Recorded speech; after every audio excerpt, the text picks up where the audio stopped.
you're looking for at American Furniture. No doubt the Fletchers know furniture. I was raised in the furniture business. My grandfather started in it after World War II. They've been known around the Triad since Jason Fletcher starred in his first commercial as a young boy. Dad turned to me, I was 12 years old, and handed me a script and put me in front of a camera and a tent outside of the store and said, you have 30 seconds to read this. Fletcher now runs American Furniture Warehouse in Greensboro, and his daughters are his commercial sidekicks. Really early on, Eden, when she was 2, starred in the first commercial with me.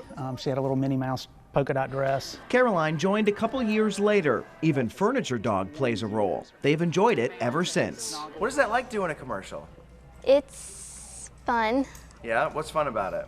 Just getting to sit on all the furniture, and I like being with my sister, my dad, and my mom. A lot of times the girls get stopped in the grocery store and they'll say, you know, where's Furniture Dog? Or, man, I love your commercial. And then there's the tagline. And as always, thank you. That was my dad's idea. And he felt like he wanted to say thank you to his customers. It really became a tagline, and it became part of our culture and part of who we are. For decades, Jason has been the main face of their brand. So will the girls eventually take over? I mean, I hope so. I'm training them up. I'm pointing them in the direction, and we'll see what God has in store for them and their lives. And as always, thank you. Cox Toyota. Hey, it's Rachel. Catch the savings. Before you buy, give Cox a try.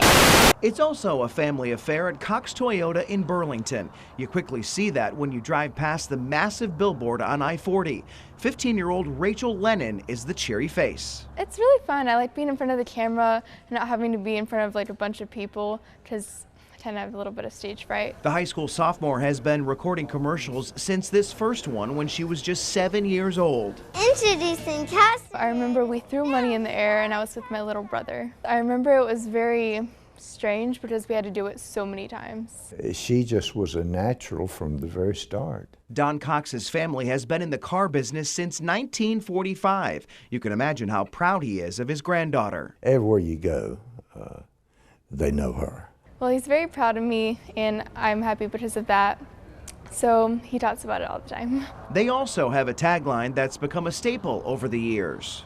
Before you buy, give Cox a try. We had a couple out there, even some about a bunny, and Mr. Cox didn't like the bunny. So we chose before you buy, give Cox a try, and that's kind of stuck with us for the last 8 or 9 years. And when Rachel's ready to move on, at least one of her younger brothers is hoping to take her place. They, of course, want to be in the commercials, so I think once I go off to college, they'll take over. It couldn't come soon enough for 11-year-old Caleb. I'm tired of Rachel hogging all the attention all the time. He's something else. And then when Caleb takes off and goes to school, then we got another one coming behind it. Madison's about that tall, and she's a redhead, and she's a doll baby. A sign of more to come for a business and a family just getting started.